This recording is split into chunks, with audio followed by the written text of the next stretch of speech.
When I think of great strumming guitar songs, I almost always immediately think of CCR. Hey, I'm Nate Savage, and I want to share a couple of CCR songs with you that will really help your strumming technique.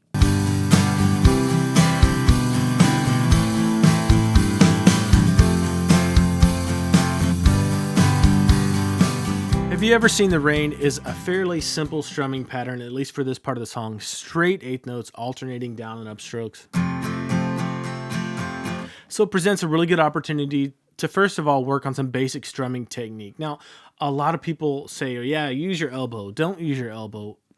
I use my elbow, yes, when I strum, but I like using it as little as possible, just because if you're using just your elbow like this and locking your wrist, it can be really hard to keep up with the song, and it can open doorways for, some pain and injuries to sneak in. So you don't want that. One big tip I have for you as far as technique is to relax as much as possible and get kind of a rotational movement going when you strum. And have a really relaxed grip on the pick as well.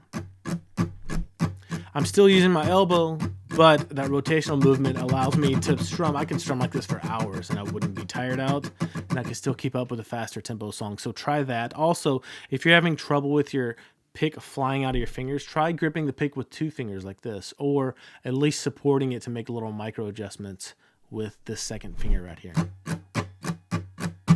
This song also presents a really good opportunity to start using accents in your strumming. So instead of playing the strumming pattern like this,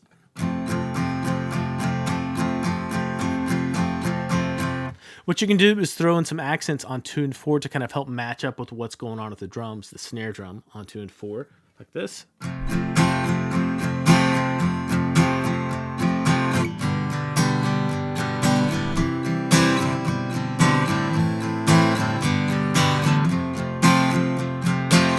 It just makes it a little more interesting. All you have to do is dig into the strings a little bit more. Strum it a little bit harder to get that accent in there. Now that's it for most of this little chorus of the song, but the last measure where you have that little turnaround, or if you want to go through the chords, it kind of deviates from that straight eighth note strumming pattern and gets us into what we call the constant strumming technique, which is keeping your hand going at those steady eighth notes, even if you're not digging into the strings. So the strumming pattern here is just down, up, down, up. And you'll notice that even when I'm not digging into the strings with those downstrokes, my arm still keeps going. That helps keep you on time, and it helps keep you in the groove of that strumming pattern. So down, up, down, without digging into it, up, down, up, down, up. So just work on that. That's really one of the keys to figuring out strumming patterns and coming up with your own strumming patterns that match songs.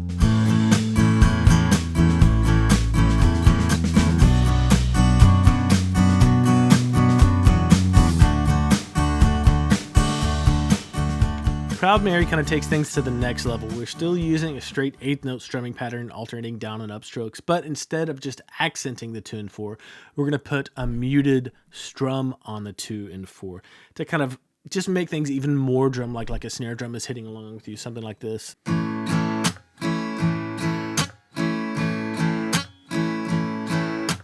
And the way you make that happen is just take this fleshy part of your palm right here, and as you're coming with your downstroke, the palm comes on the strings right before the pick moves through the string. So, and you may have to work on that very slowly to get that nice percussive snare drum kind of sound, but it's worth getting that skill down so you can start incorporating it in your strumming patterns.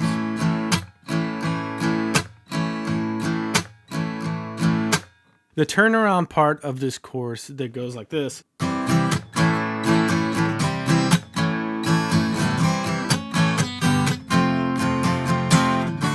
That takes the constant strumming technique that we talked about in the last strumming pattern to the next level, or it's just another way to think about it. Go to your C chord and you have this alternating down and upstroke strumming pattern that never stops, even if you don't dig into the string. So you have down, up, down with a muted strum, and then you go to your A for a quarter note. Then you have a downstroke that you're not digging into the strings with because you just said this upstroke, and then to finish off you have up, down, up. So we're just leaving one downstroke out and incorporating the muted strum. So you do that twice. And then it changes a little bit here. You go to a C, down, up, muted strum, upstroke on the A, downstroke, muted strum. Then move to a G, up, downstroke, muted strum on that G still. And then you have a little bit more constant strumming technique idea here when you move to the F there. So.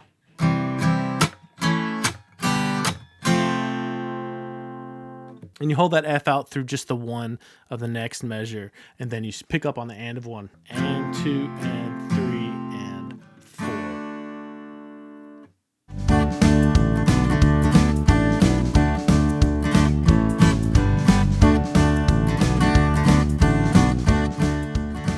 Bad Moon Rising brings up a couple of different but really important aspects of strumming. The first one is the fact that you don't always have to use a constant strumming technique. It's just a tool to kind of get your coordination together with your strumming. The second thing it brings up is actually muting or laying out for part of a strumming pattern. So let's talk about the muting first. Start on a D chord and you play downstroke and then mute the strings right after that. So you only have an eighth note down, mute, then you have another downstroke, but it's a quarter note this time. So, and then you have up, down. After that, there's another eighth note rest. But the important thing is that you shut the strings up when you see a rest to get that style thing in there. So you're going to have 2 eighth rests there. 1 and on the and of 4 as well. So it might be worth it just to repeat that measure over and over again.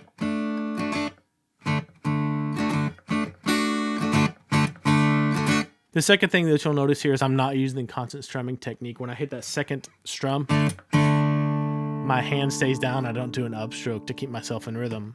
I think most of that is just because of the particular feel and rhythm of the song with the mutes in there. It feels a little weird, so I just don't do it. The second measure of this tune, where you move to the A chord, I just have a downstroke, quarter note. And then I actually have another downstroke with an eighth note, and then I mute the strings. And then you do the same thing for the G chord. So it's really important to get those mutes in there just to fit the style of what's going on with the song. The next 2 measures use the constant strumming technique, and they mute the strings to make the strumming pattern. But another thing that they also do is they put a little bit of motion or kind of a riff in with this D major chord, which is the only chord in these 2 measures. Let me play it for you.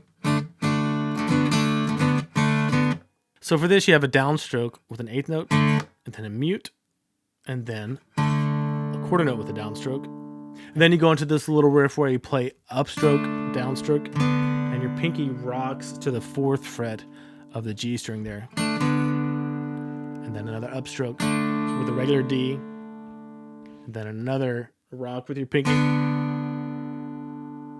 And then a mute for an eighth note, and then just a little riff again. So quarter note, and then eighth note with your pinky up on the 4th fret. So the whole little 2 bars of that riff will be like this. Don't forget to mute at the end. After that, the song switches to a fairly straightforward, just 2 note strumming pattern, down, down, up, or quarter note, 2 eighth notes. So.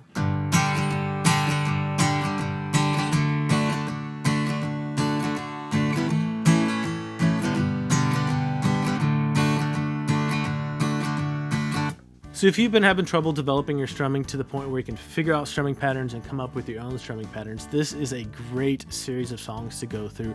And as you work on these, you're not only going to get better at your strumming, but you're going to have something to show for it because you'll be able to play through songs too. Let me know what your favorite CCR songs in the comments below. Don't forget to like and subscribe. I'll see you later.